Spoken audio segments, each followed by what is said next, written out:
السلام على عباده الذين اصطفى أما بعد فأعوذ بالله من الشيطان الرجيم بسم الله الرحمن الرحيم قال الله تعالى في كتابه المجيد والفرقانه الحميد والفجر وليال عشر والشفع والوتر والليل إذا يسر أما بعد زمان عزتمندو محترمو مشرانو او دینی خویندو حکم دوستان چې موږ به د ژوندۍ بڼه باندې ییني السلام علیکم ورحمت الله وبرکاته. بعد د سلام نه د الله سبحانه وتعالی شکر ادا کوو چې الله سبحانه وتعالی موږ او تاسو له دې عظیم عبادت توفیق راکړ. الله سبحانه وتعالی دا توانایي او دا صحتمندي موږ او تاسو ته همیشه په نصیب کړي او کوم کسان چې مریضان دي او د دې عبادت نه محروم دي رب العالمین دې هغوی له شفا ورکړي او کوم دوستان چې په غفلت کې پراته دي رب العالمین دې هغوی ته هدایت په نصیب کړي. زما عزتمندو څنګه چې موږ هر وخت د وخت په مناسبت باندې د یو موضوع وضاحت کوو انشاء الله تعالی دغه شان دی هر کال چې څنګه موږ تاسو باندې یو وخت راځي چې هغه د ذوالحجې اولنۍ 10 ورځې دي. دغه ذوالحجې د اولنۍ 10 ورځې 10 ذوالحجه چې ورته وایي د هغې په باره کې به انشاء الله تعالی مختصر وضاحت وکړو. که تاسو انشاء الله تعالی متوجه شئ نو دې کې به زموږ ستاسو دپاره فایده وي. زما عزتمندو دا 10 ورځې د ذوالحجې دا ډېرې د عظمت والا او د شان والا ورځې دي. الله رب العزت دې ورځو له یو خاص فضیلت ورکړی دی او رب العالمین بعضې عباداتو له یو خاص مقام ورکړی او د هغه عباداتو دپاره الله سبحانه وتعالی بعضې اوقات مختص کړي دي. په دغه بعضې اوقاتو کې یو بهترین وقت او یو بهترینه زمانه هغه د 10 ذوالحجه ده. دا 10 ورځې د ذوالحجې دي.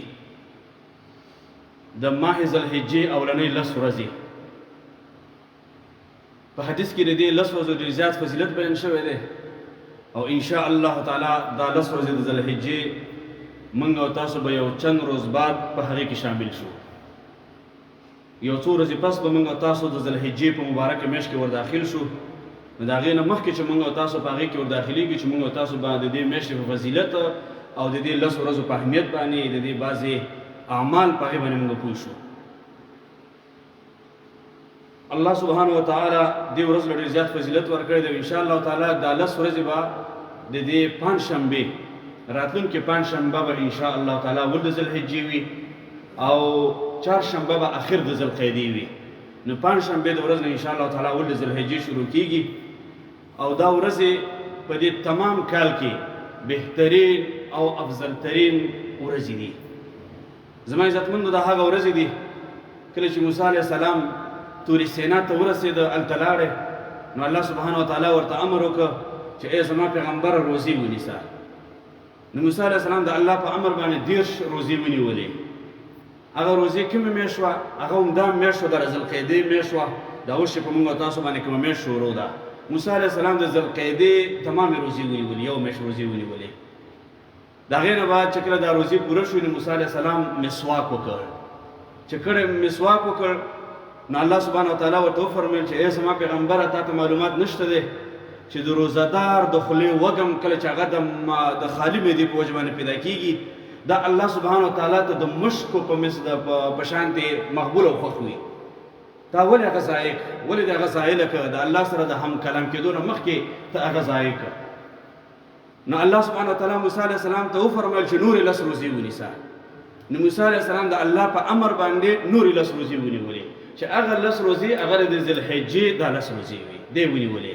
او الله سبحانه وتعالی قرآن عظیم شان کې دې ذکر کړی دی چې ووعدنا موسی 30 لیلة واتممناها ب10 فتم میقات ربه 40 لیلة. الله سبحانه وتعالی فرمایي چې موسی علیه السلام سره 10 ورځو د 10 شپو د روزې وعده کړې وه. بیا په هغې کې موږ 10 ورځې نورې 10 شپې موږ نورې زیاتې کړلې او د رب وعده د رب وخت چې هغه 40 شپې هغه بیا پوره شوه. نو غرض او مقصد په دې خبره کې دا دی چې دا 10 ورځې د ذوالحجې دا د اوس نه نه دي شروع شوي. دا د رسول الله صلی الله علیه وسلم د وخت نه بلکې د ابتدا نه دا د عظمت والا او د شان والا او د لوی فضیلت والا ورځې دي دا 10 ورځې د ذوالحجې.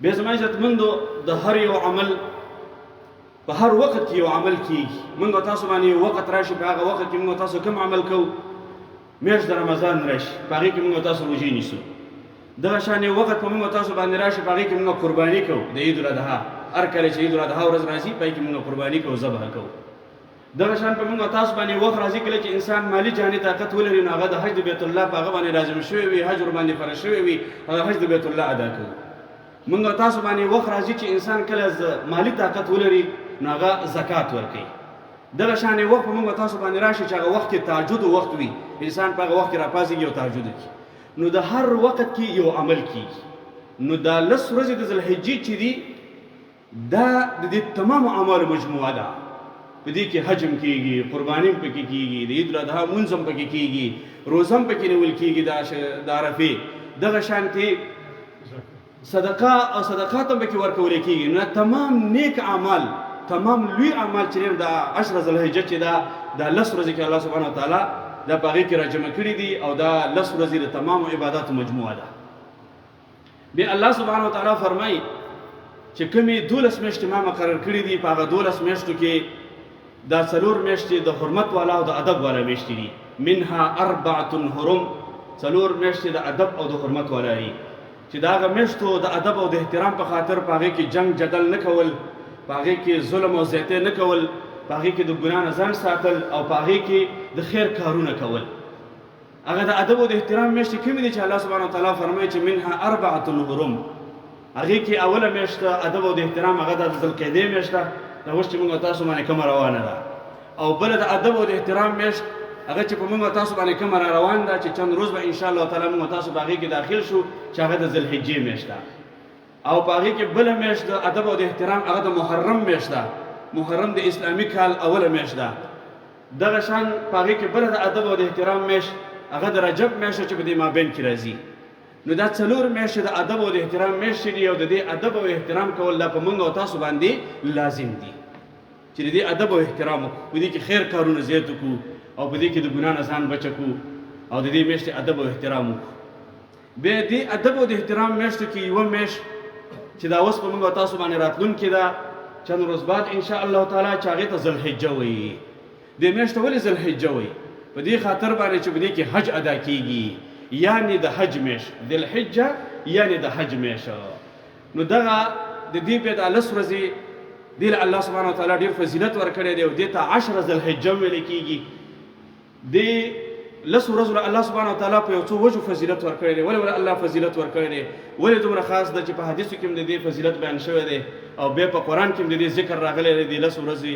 ولې راغلی دی هغه په یو څو وجو باندې چې الله سبحانه وتعالی دا 10 ورځې عزتمندې محترمې او قدرمنې ګرځولي دي یو فضیلت د دې دا دی چې په دې وجه باندې چې الله سبحانه وتعالی په دې 10 ورځې د ذوالحجې باندې قسم کړی دی الله سبحانه وتعالی چې په یو څیز باندې قسم وکړي دا دلیل دی دغه شیز په عظمت باندې چې الله سبحانه وتعالی په یو څیز باندې قسم کوي الله سبحانه وتعالی فرمایي والفجر وليال عشر نو ابن عباس رضی الله عنه فرمایي چې د والفجر او د وليال عشر نه مراد د ذوالحجې 10 ورځې دي مفسر قرآن ابن عباس رضی الله عنه فرمایي نو الله سبحانه وتعالی فرمایي والفجر قسم دې د ذوالحجې په سبا باندې اوله ورځ چې کله شروع شي د ذوالحجې اوله ورځ قسم دې دې په سبا باندې وليال عشر او په دې 10 ورځو باندې زما قسم رب العالمین قسم کړی په دې باندې او بیا الله سبحانه وتعالی قسم کوي والشفع والوتر قسم دې په چی باندې په جوف باندې او په طاق باندې نو د جوف نه مراد دا د ذوالحجې 10 ورځ ده چې د عید الاضحا ورځ ده الله سبحانه وتعالی په ورځ قسم کړی دی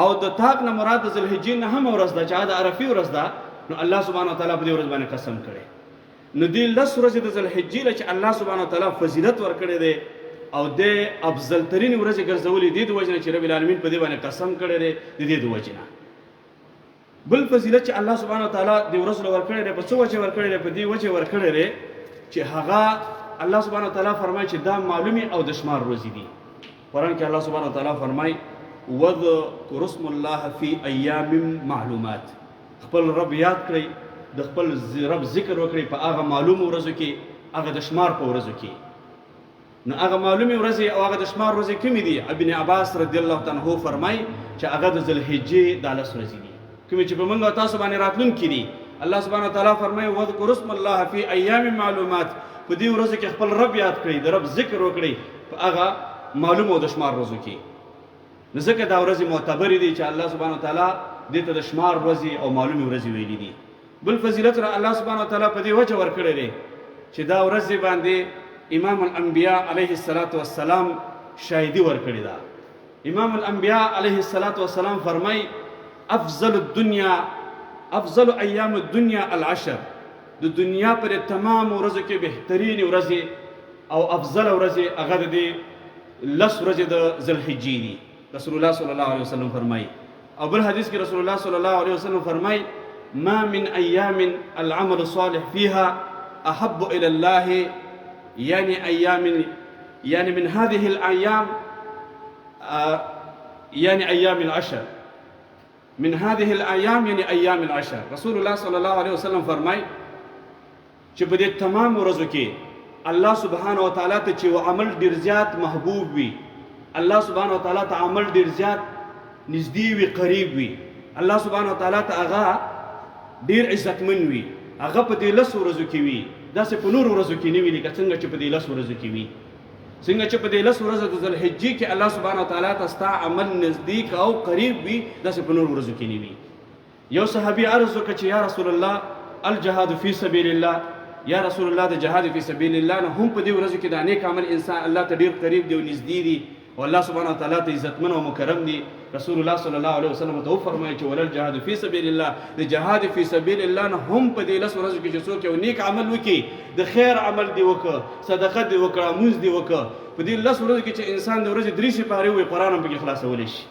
نو که په دې کې تا هر نیک عمل وکړه، هر د خیر کار دی پکې وکړه او تا اراده وکړله او بیا دې عمل وکړه په هغې باندې، نو دا الله سبحانه وتعالی ته د لوی لوی اعمالو نه چې بهترین اعمال دي د هغې نه الله سبحانه وتعالی ته قریب او نږدې دی او الله ته خوښ او محبوب دی.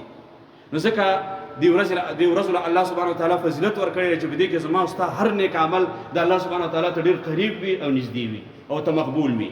څلورم فضیلت چې الله سبحانه وتعالی د لس ورځې د ذوالحجې له ورکړی دی په دې وجه ورکړی دی چې په دې کې یوه ورځ راځي، هغه ورځ د څه شي ده؟ یوم العرفه.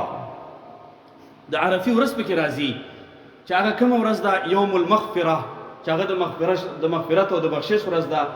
یوم العتق من النیران، هغه ورځ ده چې الله سبحانه وتعالی په هغه ورځ باندې د خپل بندگان د جهنم نه ازادي ورکوي. دا یو عظیم فضیلت د دې ورځو دا دی، د لس ورځو چې په دې کې د عرفې ورځ راځي. او په دې ورځ د عرفې باندې تمام حاجین دا په عرفات کې راجمع شي. او د دې ورځې د فضیلت په باره کې رسول الله صلی الله علیه وسلم فرمایي چې الحج عرفه، کله چې حاجین په عرفات کې ودرېږي نو دا د دې حج دی. حاجین چې کله په عرفات کې وقوف وکړي نو به د دې حج تکمیل شي. کله چې حاجین عرفات ته ورسیږي نو د دې حج تکمیل شي او حج پوره شي. الحج عرفه. نو دې ورځ له الله سبحانه وتعالی یو خاص فضیلت ورکړی دی په دې وجه باندې چې په دې کې د عرفې ورځ راځي او نه هم د ذوالحجې، دې ته یوم عرفه ویل کېږي. او د عرفې په ورځ باندې الله سبحانه وتعالی په اهل عرفات باندې فخر کوي. الله سبحانه وتعالی ملائکو ته وفرمایي چې ای زما ملائکو تاسو وګورئ زما د بندگان دا ما ته راجمع شوي دي، ما ته ولاړ دي او دې په دغه ګرد غبار کې تاسو په دې باندې شاهد اوسئ چې ما دې ته بخشش وکړه او ما دې ته معافي وکړله. په دغه ورځ باندې الله سبحانه وتعالی د خپل بندگانو ته بخشش کوي او الله سبحانه وتعالی خپل بندگانو ته معافي کوي. بل د عرفې په ورځ باندې روزه نیول د دې ډېر اجر او ثواب دی. رسول الله صلی الله علیه وسلم فرمایي صيام يوم عرفه احب على الله ان يكفر سنه التي قبله والتي بعده. رسول الله صلی الله علیه وسلم فرمایي چې د عرفې یوه ورځ څوک ونیسي الله سبحانه وتعالی به د یو کال گذشته ګناهونه او د یو کال آینده ګناهونه د هغې دپاره به دا کفاره وګرځېږي. چې دا امید کوم چې الله سبحانه وتعالی به ورته دا ګناهونه بخشش کړي، دا به د گذشته او د آینده کال د ګناهونو کفاره وګرځېږي. الله سبحانه وتعالی په دې یو روزه کې څومره طاقت اچولی دی او څومره فضیلت ورله ورکړی دی، دا د بندګانو سره محبت دی د رب العالمین. نو الله سبحانه وتعالی یو کس ته توفیق ورکړي او دا اجر د لاسه ورنکړي او دا خپل دغه وخت دا ضایع نه کړي، دا قیمتي وخت د لاسه ورنه کړي او دا روزه ونیسي. بیا په دې کې بله یو اهم ترینه مسله هغه دا ده چې کوم کسان چې په حج کې وي، د حج په دوران کې وي، نو په هغه حاجیانو باندې دا د عرفې روژه نشته دی، ځکه رسول الله صلی الله علیه وسلم د حج په دوران کې دا روزه تره کړې ده، نه ده نیولې. بلکې هغه کسان چې هغه مقیم وي او د حج په دوران کې نه وي، نو په هغې باندې به څه شی دا روزه نیول د سنت د هغې دپاره څوک چې په حج په دوران کې نه وي مقیم وي نو هغې دپاره دا روزه نیول دا سنت ده. نو یو چې الله سبحانه وتعالی د 10 ورځو فضیلت ورکړی په دې وجه ورکړی دی چې په دې کې یو بهترین ورځ راځي، یو عظیم ورځ پکې راځي چې هغه د عرفې ورځ ده. هغه په دې 10 ورځو د ذوالحجه کې راځي. پنځم فضیلت چې الله سبحانه وتعالی دې ورځ له ورکړی دی هغه په څه وجې ورکړی دی؟ هغه دا دی چې په دې کې د مسلمانانو دپاره د یو خوشحالۍ ورځ راځي، د مسلمانانو د عید ورځ پکې ده، د اختر ورځ پکې ده. انس بن مالک رضی الله عنه فرمایي رسول الله صلی الله علیه وسلم چې کله مدینې ته هجرت وکړ نو ولیدل چې بعضې کسان دي چې هغې خوشحالي لمانځي او خوشحالي کوي او دا د هغې کې پخوا نه د هغې په دې زمانه کې دا رواج و. رسول الله صلی الله علیه وسلم پوښتنه وکړه چې دا خلک په دې ورځ باندې څه کوي؟ هغې ورته وویل چې یا رسول الله دا په دې ورځ باندې خوشحالي لمانځي. رسول الله صلی الله علیه وسلم ورته وفرمیل قد بدا لکم الله خیرا منها، الله سبحانه وتعالی تاسو له د دې نه بهترینې 2 ورځې نه دي درکړي ستاسو د خوشحالۍ ورځې چې هغه یو د عید الاضحی ورځ ده او یو د عید الفطر ورځ ده چې دا دواړه ورځې الله سبحانه وتعالی ستاسو دپاره په کال کې د خوشحالۍ ورځې مقرر کړي دي. نو دې 10 ورځو چې الله سبحانه وتعالی فضیلت ورکړی په څه وجه؟ په دې وجه چې د عید الاضحی دا ورځ پکې راځي، د خوشحالۍ د اختر د عید ورځ پکې ده. شپږم فضیلت چې الله سبحانه وتعالی دې ورځ له ورکړی دی هغې په دې وجه باندې ورکړی دی چې په دې 10 ورځو کې الله سبحانه وتعالی زموږ او تاسو دا مقدس دین، دا د سلامتیا دین، دا د امن دین، دا د محبت او د اخوت دین د الله سبحانه وتعالی تکمیل کړی دی. رسول الله صلی الله علیه وسلم د حجة الوداع په موقع باندې خطبه ورکړله او په هغه خطبه کې هم په دغه وخت کې د سورة مائدې د آیات یو څه حصه نازله شوه او دا حصه نازله شوله چې اليوم اکملت لکم دینکم واتممت علیکم نعمتي ورضیت لکم الاسلام دینا. الله سبحانه وتعالی فرمایي چې نن ما تاسو ته ستاسو دین ستاسو دپاره تکمیل کو او زما نعمت مې د اسلام په شکل باندې تاسو دپاره مکمل کړ. او الله سبحانه وتعالی فرمایي څوک چې دغه اسلام سره د قیامت په ورځ راشي او په هغې باندې عمل کړی نو زه به د هغه نه راضي شم. رسول الله صلی الله علیه وسلم د دې حجة الوداع په موقع باندې ډېر زیات اصحاب کرام موجودو. په دغه موقع باندې رسول الله صلی الله علیه وسلم د هغې نه پوښتنه وکړله د دې آیاتونو د نزول نه بعد چې ما تاسو ته هل بلغت رسالتي د الله دا مبارک دین دا مقدس دین ما تاسو ته در ورسو، آیا که په دې کې څه خبره پاتې ده؟ هل بلغت رسالتي، آیا ما تاسو ته در ورسو که څه کمی پکې شته؟ نو تمام اصحاب کرامو په دغه یو اواز او په یو غږ باندې دا ویل چې نعم یا رسول الله، تا موږ ته دا د الله دین مکمل او تکمیل راورسو. نو رسول الله صلی الله علیه وسلم په دغه وخت کې خپل مبارکه ګوته اسمان طرف ته جګه کړله او 3 کرته داسې ویل چې اللهم اشهد اللهم اشهد اللهم اشهد، یا الله ته شاهد اوسې چې ما ستا دین ستا بندګانو ته ورسو، ما خپل هغه مسؤلیت ادا کړ او ما ستا پیغام ستا بندګانو ته ورسو. د هغې نه بعد یو څه لنډه موده بعد رسول الله صلی الله علیه وسلم وفات شو، دنیا نه رحلت وکړ.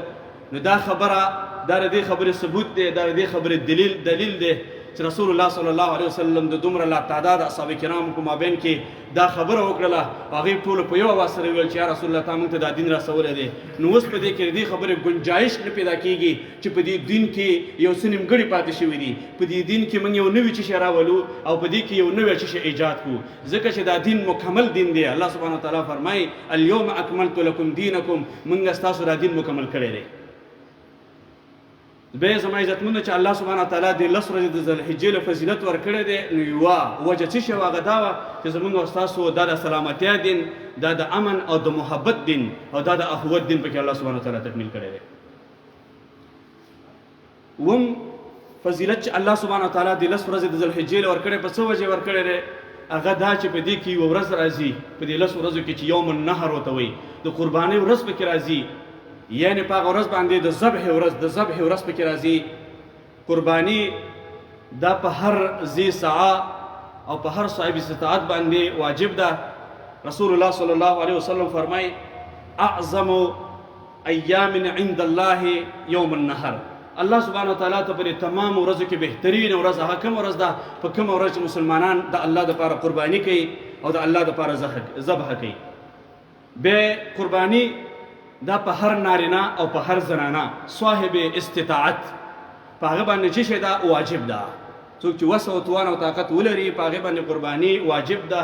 په نزد د امام ابو حنیفه رحمهم الله او په نزد د شیخ الاسلام ابن تیمیه رحمهم الله دې دوانو په نسبت باندې قرباني کول دا واجب دي. د اهل علم په مابین کې بده کې اختلاف شته. نور د جمهور علما هغه وایي چې دا سنت مؤکد ده قرباني، او شیخ الاسلام ابن تیمیه رحمهم الله امام ابو حنیفه رحمهم الله هغه ورته واجب وایي چې دا واجب ده. ولې واجب ده؟ په دلیل د دې حدیث او په دلیل د دې آیات. هغه وایي چې دا حدیث امام ابن ماجه رحمه الله راوړی دی. رسول الله صلی الله علیه وسلم فرمایي من وجد ساعة ولم يضحي فلم يحضر مصلانا. رسول الله صلی الله علیه وسلم فرمایي چې څوک د قربانۍ وس او طاقت لري، توان لري او د قرباني ونه کړي، نو دا ته عیدګاه ته د مونځ دپاره نه راځي. نو په دې حدیث کې نهي ده او نهي دپاره د تحریم وي د حرمت، نو هغه د عیدګاه ته د مونځ دپاره نه راځي. بل قرآن عظیم الشان دا آیات چې ان اعطیناک الکوثر فصل لربک وانحر، ای پیغمبره د خپل رب دپاره مونځ ادا کړه او قرباني وکړه. حسن بصري رحمهم الله هغه فرمایي چې د دې آیات نه چې فصل لربک وانحر د عید الاضحی مونځ ادا کول دي، فصل د عید الاضحی مونځ ادا کول دي، وانحر او قرباني کول دي. د دې د وجې نه دا دوه علما هغې داسې وایي چې دا قرباني واجب ده. هر څوک چې یو تاکید کړی دی رسول الله صلی الله علیه وسلم ډېر زیاته، او بل د دې فضیلت ډېر زیات دی د قربانۍ چې په دې ورځ باندې مسلمانان ذبح کوي، ځکه چې غیر مسلمو به او مشرکانو به د غیر الله په نوم باندې ذبح کوله، هغې به د بوتانو په نوم باندې ذبح کوله. او په دې ورځ باندې مسلمانان د چا دپاره ذبح کوي؟ د خپل رب دپاره ذبح کوي. بسم الله الله اکبر، بسم الله الله اکبر. نو تمام مسلمانان په دې ورځ باندې د الله دپاره ذبح کوي، او الله سبحانه وتعالی په دې باندې ډېر زیات خوشحالیږي. څو پورې چې د حیوان وینه د ځمکې ته رسېږي، الله سبحانه وتعالی د انسان ګناهونه بخشش کوي. نو دې د وجې نه رسول الله صلی الله علیه وسلم ډېر زیات تاکید کړی دی چې څوک د قربانۍ وس، توان او طاقت لري او هغه قرباني ونه کړي، هغه د عیدګاه ته د مونځ دپاره نه راځي. او د چا چې وس، د کوم کس چې وس او توان او طاقت وي، نارینه زنانه، نو هغې له پکار ده چې قرباني وکړي. او د چا چې وس او طاقت نشته دی، نو په هغه باندې به وجود د قربانۍ نشته دی. نو دا شپږم اووم فضیلت چې الله سبحانه وتعالی د ورځو د ذوالحجې له ورکړی، په څه وجه چې په دې کې د یوم النحر راځي، د قربانۍ ورځ پکې راځي. اتم فضیلت چې الله سبحانه وتعالی د ورځو له ورکړی دی، هغه په څه وجه؟ په دې ورځ چې په دې کې ایام تشریق ورځې پکې راځي، د تشریق ورځې پکې راځي. تشریق ورځې څه ته ویل کېږي؟ چې هغه تکبیرونه پکې لوستل کېږي، هغه ورځې پکې راځي. دا په دې 10 ورځو کې راځي. الله سبحانه وتعالی قرآن عظیم الشان کې فرمایي واذکروا الله فی ایام معدودات، تاسو خپل رب یاد کړئ په هغه مخصوص اوقاتو کې. نو حافظ ابن کثیر رحمهم الله فرمایي چې دغه واذکروا الله فی ایام معدودات نه مراد د ایام تشریق ورځې دي. ایام تشریق ورځې دا کله شروع کېږي؟ په دې ورځو کې څه لوستل پکار دي؟ په دې ورځو کې تکبیر، تحلیل، تمحید دا لوستل پکار دي. او دا کله شروع کېږي؟ نو په دې باندې ځان پوه کړئ چې تکبیرونه په 2 قسمه دي. تکبیر او تحلیل دا په 2 قسمه دي. یو مطلق تکبیرونه دي او یو مقید تکبیرونه دي. مطلق تکبیرونه دا هر وخت لوستل کېږي، هر مونږ نه پس انسان منځو کې هغې نه پس وی الله اکبر الله اکبر الله اکبر، بیا وی استغفر الله استغفر الله، او د هغې نه بعد بیا وی اللهم انت السلام ومنک السلام. دې ته مطلق تکبیرونه وایي. د دې دپاره وخت مقید نه دی، هر وخت انسان د تکبیرونه کولی شي، مطلق تکبیرونه. او یو مقید تکبیرونه دی. مقید تکبیرات هغې ته ویل کېږي چې هغه د عرفې د ورځې د سبا نه شروع کېږي او تر 14 د ذوالحجې د مازدیګره پورې دا تکبیرونه لوستلی کېږي. او په دې تمامه عشره کې که څوک د تکبیرونه ولولي، نو په دې کې هم په دې کې څه حرج نشته دی چې لکه د پنجشنبې د ورځې نه د ذوالحجې ورځ شروع کېږي، او د ذوالحجې د اول د ذوالحجې نه انسان د تکبیرونه شروع کړي او تر 14 د ذوالحجې پورې دا تکبیرونه ووایي. ځکه چې اصحاب کرام به په دې 10 ورځو کې هغوی به بازارونه تلل او په جګ اواز سره به دا تکبیرونه لوستل. هغه تکبیرونه څنګه دي؟ الفاظ یې څنګه دي؟ نو الفاظ د هغې دا دی چې الله اکبر الله اکبر الله اکبر لا اله الا الله والله اکبر الله اکبر ولله الحمد. اوله کې 3 کرته تکبیر ویل الله اکبر، یا په اوله کې 2 کرته تکبیرونه ویل الله اکبر الله اکبر. ځکه د رسول الله صلی الله علیه وسلم نه په دې کې معین الفاظ منقول نه دي چې رسول الله صلی الله علیه وسلم څو کرته ویلي دي. نو دې د وجې نه په دې 10 ورځو کې مردانه دا به په جګ اواز سره دا تکبیرونه وایي، په بلند اواز سره به وایي، زنانه به په آهسته اواز سره وایي. او دا د ذوالحجې د اولې نه چې شروع شي نو په دې کې ډېر خیر او برکت دی چې د پنجشنبې د ورځې نه شروع شي او تر 14 د اخرې د ذوالحجې پورې د تکبیرونه وویلی شي. بل دې ورځ ته چې الله سبحانه وتعالی فضیلت ورکړی نو یو دا چې ایام تشریق ورځې پکې راځي، تکبیرونه پکې کېږي. نه هم فضیلت چې الله سبحانه وتعالی دې ورځ له ورکړی دی هغه د دې وجه باندې چې یو عظیم عبادت، یو لوی عبادت هغه پکې ترسره کېږي چې هغه شی حج د بیت الله پکې ادا کېږي. نو حج د بیت الله د میاشت هم ذوالحجه میاشت ولې ویل کېږي؟ په دې وجه ورته ذوالحجه میاشت وایي چې دا د حج میاشت د حج پکې ادا کېږي. او د حج مبرور بدله الله سبحانه وتعالی څه شی مقرر کړی ده؟ هغه الله سبحانه وتعالی جنت مقرر کړی ده. نو دې ورځ چې الله سبحانه وتعالی فضیلت ورکړی د حج په وجه ورکړی دی چې دې کې دغه عظیم عبادت ترسره کېږي. بل لسم فضیلت، اخري فضیلت چې الله سبحانه وتعالی د 10 ورځو ورکړی دی هغه څه شی دی؟ هغه دا چې په دې کې موږ اوله کې ذکر وکړو چې تمام لوی عبادت، تمام عظیم عبادت د الله سبحانه وتعالی په دې 10 ورځو کې راجمع کړي دي چې دا په نور ورځو کې نه راجمع کېږي. حافظ ابن حجر الاسقلاني رحمه الله فرمای په دې ورځو چې الله سبحانه وتعالی فضیلت ورکړي په څه وجه؟ په دې وجه چې عظیم عبادت، لوی عبادت د الله سبحانه وتعالی تمام په دې کې راجمع کړي دي. په دې کې حج د بیت الله ادا کېږي په دې ورځو کې چې عظیم عبادت دی. په دې کې عظیم عبادت قرباني ده، قرباني په دې 10 ورځو کې کېږي. په دې کې عظیم عبادت د عید الاضحی مونځ پکې ادا کېږي چې عظیم عبادت دی. دغه شان د عرفې روزي، نورې نفلي روزي هغه پکې نیول کېږي. او دغه شان تلبیه د توحید پکې لوستل کېږي، تلبیه لبیک اللهم لبیک لبیک لا شریک لک لبیک ان الحمد والنعمة لك والملك لا شریک لک. دا تلبیه د توحید پکې لوستل کېږي. په دې 10 ورځو کې تمحید، تحلیل، توحید دا لوستل کېږي. الله اکبر، الله اکبر، لا اله الا الله، الله اکبر ولله الحمد. یعنی د الله ذکر پکې کېږي او په جګ اواز سره دا ذکر کېږي. دغه شان صدقه پکې کېږي. دا د قربانۍ غوښې دا په دې مسلمانانو باندې، په فقراو باندې، په هغې باندې تقسیم شي، صدقه پکې وشي. او په دې کې د عرفې روزه نیول کېږي، روزه هم پکې شته. دغه شان وقوف عرفات په مینا مزدلفه کې قیام کول دا پکې شته. نو تمام عظیم او لوی عبادات الله سبحانه وتعالی په دې 10 ورځو د 10 ذوالحجه کې راجمع کړي دي او په دې کې ترسره کېږي. بیا بله یو مهمه مسله هغه د دې دپاره ده چې کوم دوستان قرباني کوي، د قربانۍ اراده نو هغې به څه شی کوي؟ خپل نوکان، ناخون دا به نه اخلي. هر نارینه زنانه چې د قربانۍ اراده لري نو هغه به د بدن د کومې حصې نه ویښته نه اخلي او نه به نوکان دا به اخلي. په دې کې اختلاف دی د اهل علم په مابین کې.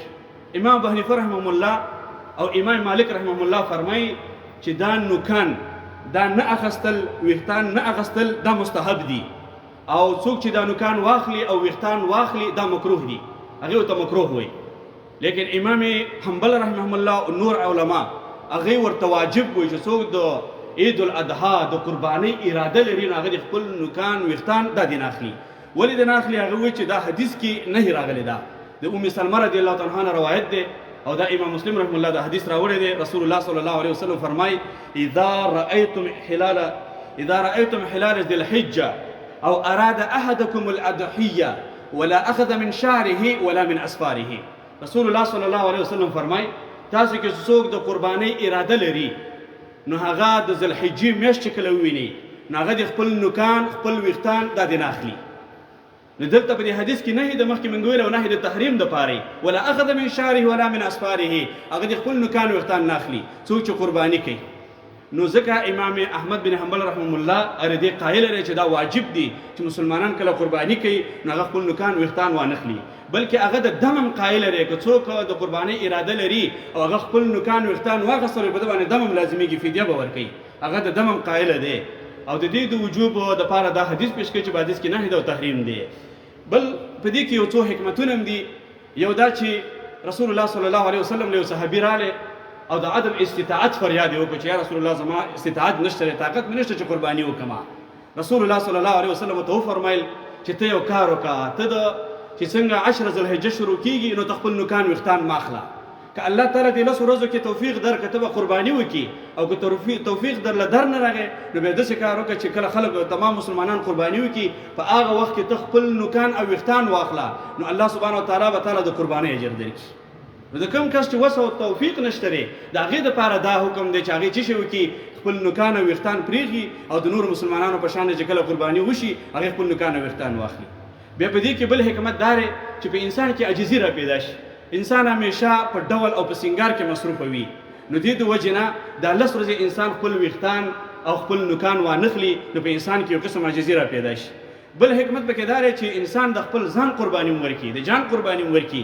اسماعیل علیه السلام اول د خپل ځان قرباني ورکړې وه، د هغې نه پس بیا د حیوان قرباني ورکړې وه. نو فقط د حیوان قرباني لازمه نه ده، انسان د خپل ځان قرباني ورکړي، خپل نوکان پرېږده، خپل ویښتان پرېږده. نو په دې کې که دا مستحب عمل وي اجر پکې ډېر زیات دی، حکمتونه پکې ډېر ښه دي. بل دا چې د حاجیانو سره مشابهت پیدا شي، په حاجیانو باندې چې الله سبحانه وتعالی کوم رحم کوي هغه رحم به الله سبحانه وتعالی په تا باندې وکړي. هغې خپل نوکان او ویښتان نه اخلي، نو ته په دغه وخت باندې خپل نوکان او ویښتان مه اخله. نو اجر پکې ډېر دی، ثواب پکې ډېر دی، او د دې حکمتونو په بنا باندې نو دا نه دي کول پکار. او انشاءالله تعالی چې کوم دوستان اراده لري د راتلونکي 4 شنبې نه هغه خپل تصمیم ونیسي چې ځکه چې 5 شنبې به اول د ذوالحجې شروع کېږي تر عید الاضحی پورې. او دا حکم د کوم وخت پورې دی؟ د عید کله چې هر انسان قرباني وکړي، د قربانۍ نه بعد به خپل ویښتان او خپل نوکان به اخلي. الله سبحانه وتعالی رب العزت خبرو مالم د عمل کولو توفیق راکړي تاسو له هم. واخر دعوانا ان الحمد لله رب العالمین. زما عزتمندو، څنګه چې تاسو ټولو ته معلومه ده چې ډېره یو غمجنه واقعه